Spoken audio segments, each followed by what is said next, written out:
बचाइए बचाइए बचाइए बचाइए बचाइए बचाइए बचाइए, मुझे क्षमा कर दे, मुझसे त्रुटि हो गई। क्षमा करें महाराज, क्षमा करें महाराज, क्षमा करें। जब से आपने महारानी का त्याग किया है, तब से मेरे पति आत्मग्लानि में दिन भर दिन घुट घुट के जी रहे। महाराज, मैंने उनको क्षमा कर दिया महाराज, मुझसे क्षमा मांगना चाहते हैं महाराज, पर आपसे दृष्टि मिलाने की शक्ति नहीं है उनके पास महाराज, इस वजह से वो आपसे क्षमा मांगने नहीं आ पाए महाराज। जब तक आप इन्हें क्षमा नहीं करेंगे, तब तक ये अयोध्या वासी भी इन्हें क्षमा नहीं करेंगे महाराज। आप क्षमा कर दीजिए महाराज, देखिए इनका क्या हालत कर दिया इन लोगों ने महाराज। मुझे क्षमा कर दीजिए, मुझसे त्रुटि हो गई महाराज, कदा भी ऐसा नहीं करूंगा।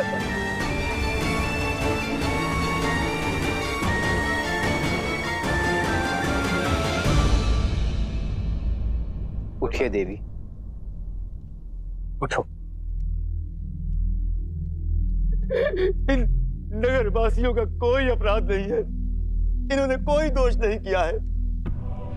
मैं जानता हूं महाराज, मैं इसी योग्य हूं, मुझे क्षमा कर दीजिए महाराज, मेरी मति भ्रमित हो गई थी महाराज, मुझे क्षमा कर दीजिए प्रभु, मुझे क्षमा कर दीजिए।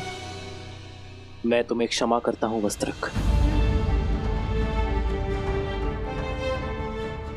किंतु क्षमा के साथ साथ दायित्व भी आता है।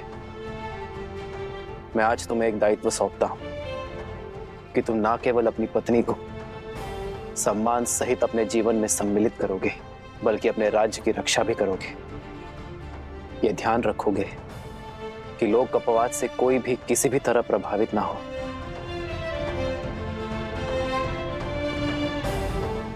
वस्त्रक, अब मेरे साथ साथ तुम भी राज्य की सेवा का दायित्व उठाओगे।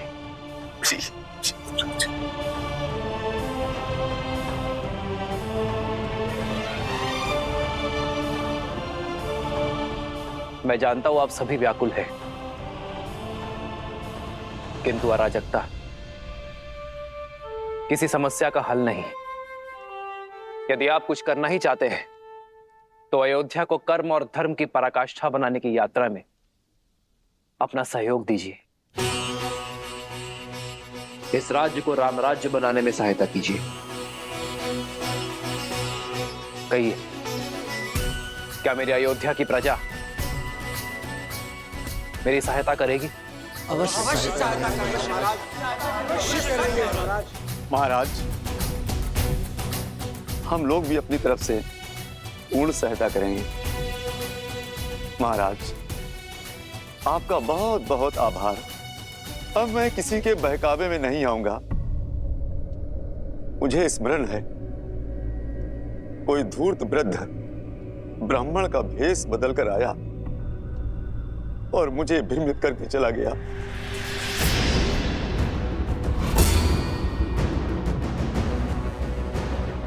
वस्त्रक, किस वृद्ध ब्राह्मण के बारे में कह रहे हो तुम? कौन है वो, कहां रहता है, बताओ मुझे। मैं उसे घसीट कर यहाँ इस सभा में लेकर आऊंगा, जिसने मेरी भाभी मां पर इतना बड़ा लांछन लगाया है। उसे तो पाताल से भी घसीट कर लाएगा ये लक्ष्मण। लक्ष्मण, संदेह फैलाने वाले को पकड़ने का कोई औचित्य नहीं है। औचित्य है महाराज। ये वही व्यक्ति है जिसके कारण आपने मेरी भाभी मां को वनवास दे दिया है। हमारा समस्त परिवार तार-तार हो चुका है और आप कह रहे हैं कि उसका सत्य जानकर भी इतने शांत कैसे रह सकते हैं आप? यही तो वो व्यक्ति चाहता है कि हमारा बल, हमारा श्रम हम व्यर्थ करें।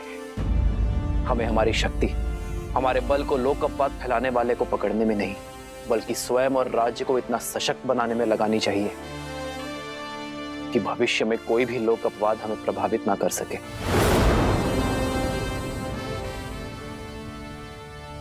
परंतु मैं तो उस पापी को खोज कर रहूंगा जिसके कारण मेरी भाभी मां को उन्हें वनवास का दंश सहना पड़ा।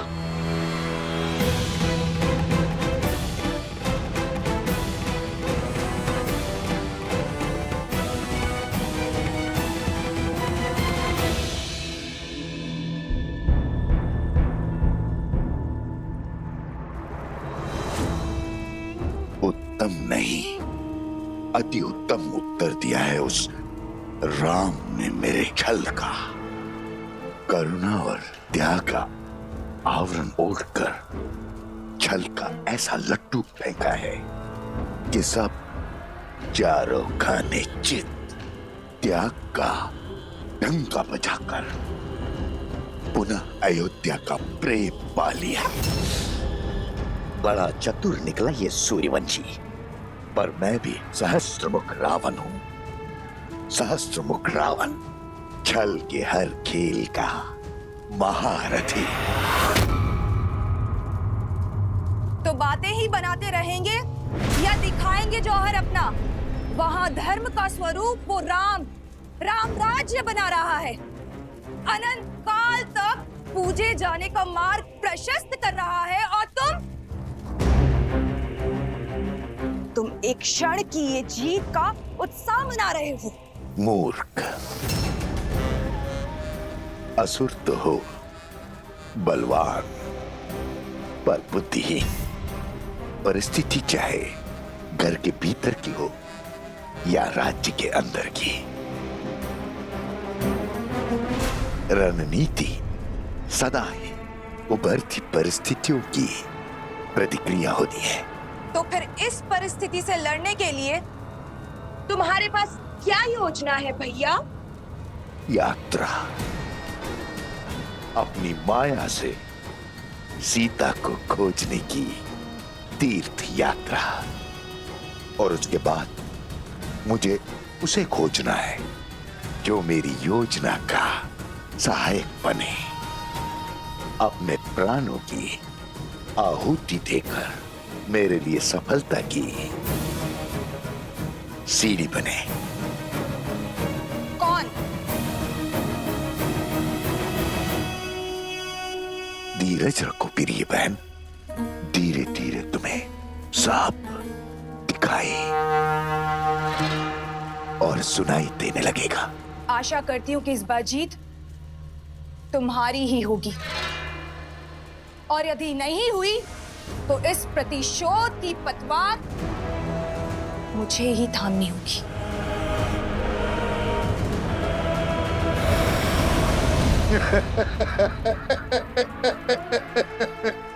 भावुक हो गई प्रिय बहन, भावुक हो गई। किंतु बहन, युद्ध भावनाओं से नहीं, युक्ति से लड़े जाते हैं। युक्ति से यात्रा आरंभ हो।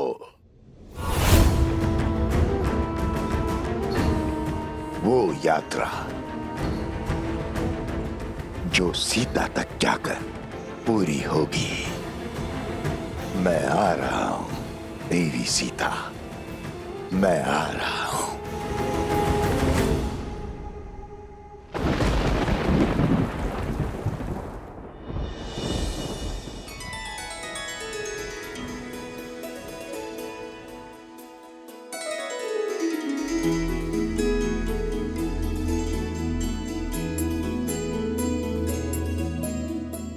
कह नहीं सकते, किंतु अपनी माता की हर बात अवश्य सुनते हो तुम दोनों, है ना? तो चलो, आज तुम्हें अपने प्रभु की लीला सुनाती हूँ। राजा राम से तुम्हारा परिचय करवाती हूँ। वो राजा राम जिनकी भुजाओं में जितना बल है,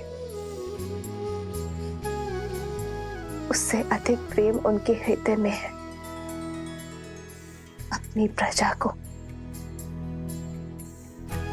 अपने परिवार से ऊपर रखने वाले शासक हैं। और स्मरण रहे, पथ चाहे कितना भी कठिन क्यों ना हो, यदि उनके दिखाए धर्म पथ पर चलोगे तो सदा हल पाओगे।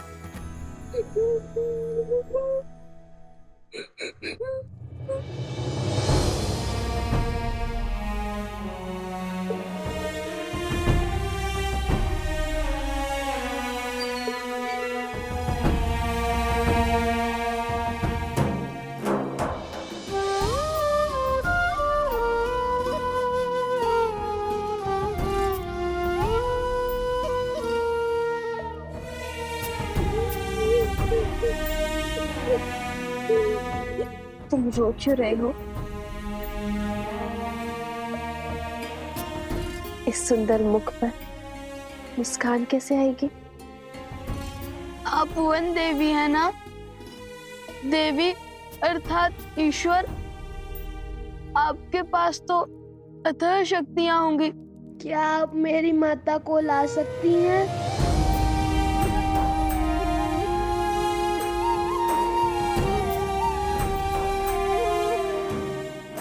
कुमुदनी,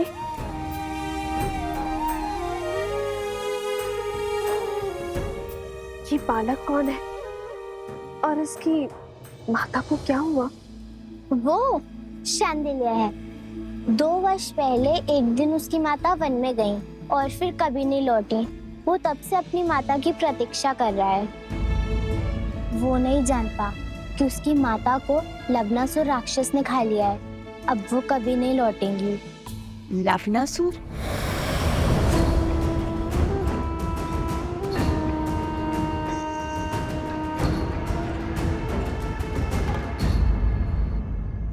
पुत्र अर्जुन,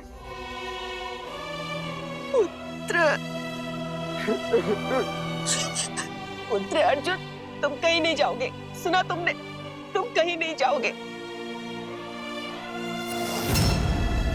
क्षमा करना बहन, मैं विवश हूँ। हर अमावस्या को हमारे गांव से उस दुष्ट लवणासुर को किसी की बलि देनी पड़ती। इस बार तुम्हारे घर की बारी। इकलौता पुत्र है मेरा, इसका बलिदान कैसे दे दूं? इसकी मृत्यु से ये मेरा पूरा वंश नष्ट हो जाएगा। मुखिया जी, कुछ तो कीजिए। कुछ नहीं हो सकता आर्या, फिर भी तुम कहते हो तो मैं प्रयास करता हूँ। कोई है? अरे है कोई जो पुत्र अर्जुन के स्थान पर अपना बलिदान देने को सज्ज हो?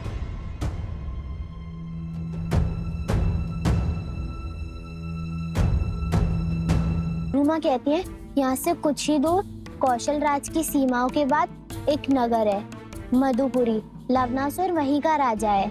वो मनुष्यों का आहार करता है और कभी कभी कौशल की सीमाओं के पास आक्रमण कर मनुष्यों को खा जाता है।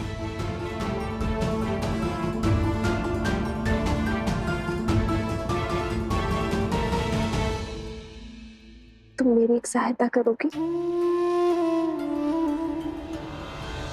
देखा, मैंने कहा था। चलो पुत्र, और कोई उपाय नहीं। मैं हूं ना।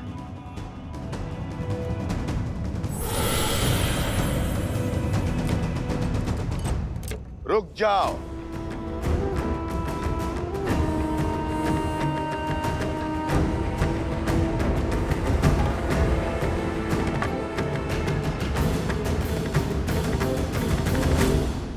मैं चला जाता हूं।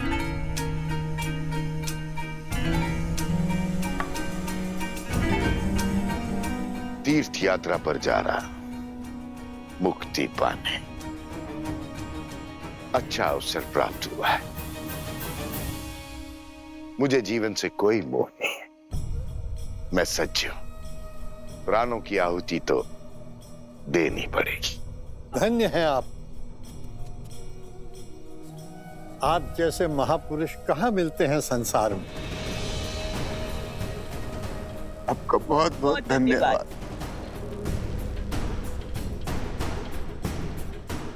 आओ मित्र।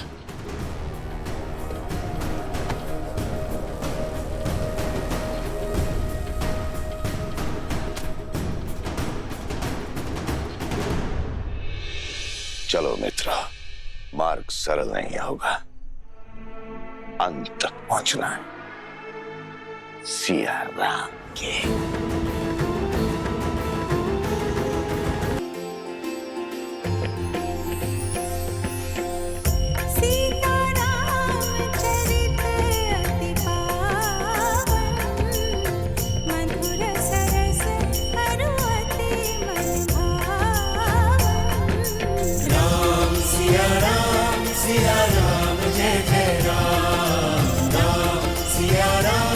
सिया राम जय जय राम। जब पता होगा कि आपने भोजन किया है तभी मुझे तृप्ति मिलेगी आर्य। तभी मुझे भोजन करने की इच्छा होगी कि आपके कंठ से ग्रास न उतरने का विचार ही मुझे भयभीत कर रहा है आर्य।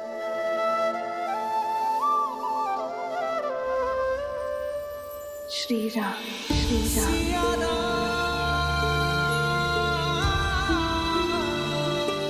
सीते,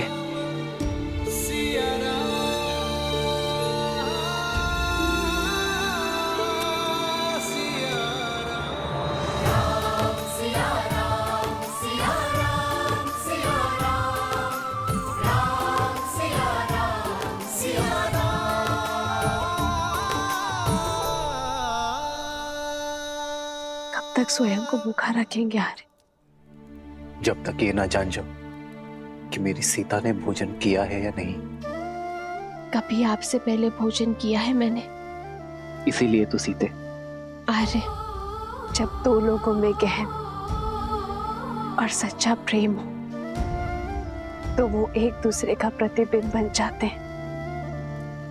एक दूसरे से दूर होकर भी एक दूसरे से अलग नहीं हो पाते। एक का सुख दूसरा अनुभव करता है, एक का दुख दूसरे को व्याकुल करता है। आर्य, यदि आप सुखी नहीं रहेंगे, जीवित रहने का मार्ग नहीं खोजेंगे, तो मैं सुख के साथ अपना जीवन कैसे व्यतीत कर पाऊंगी आर्य? मेरे लिए, मेरे गर्भ में पल रही संतान के लिए आपका सामान्य होना आवश्यक है आर्य। इसलिए स्वयं को क्षमा कर दीजिए। भाग्य के इस लेख को स्वीकार लीजिए आर्य, और हमारे वियोग को एक नए सौभाग्य का प्रारंभ समझकर आगे बढ़िए। ये मस्तिष्क तुम्हारी कही हर बात मानता है सीते, पर इस मन का क्या करूं? जैसे मैं अपनी संतान के स्वास्थ्य, उसके सुख के लिए तत्पर हूं, वैसे ही आपको आपकी संतान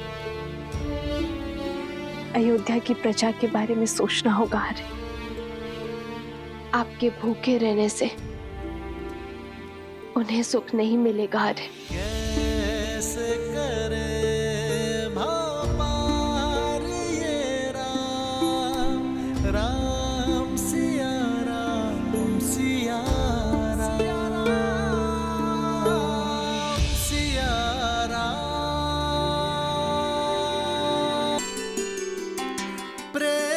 समर्पण करुणा ज्ञान से है भरा दो प्यारा नाम। जय सिया राम, जय जय सिया राम, जय सिया राम, जय जय सिया राम। मैं जानता हूं सीते, जब तक मेरे मुख में ग्रास नहीं जाएगा तब तक तुम भी नहीं खाओगी। इसलिए मैं अपना व्रत तोड़ता हूं, तुम भी खा लो सीते।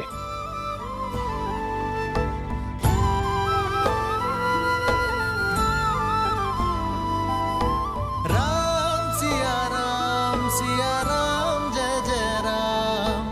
राम सिया राम, जय जय राम।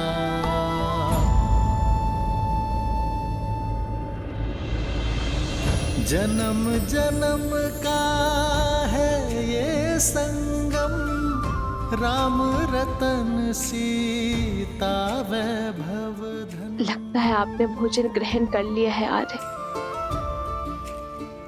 अब मैं भी भोजन कर सकती हूँ। एक है पौरुष, एक समर्पण, एक है रूप तो दूजा दर्पण। राम है लोचन, सीता दृष्टि, राम है बात सीता वृष्टि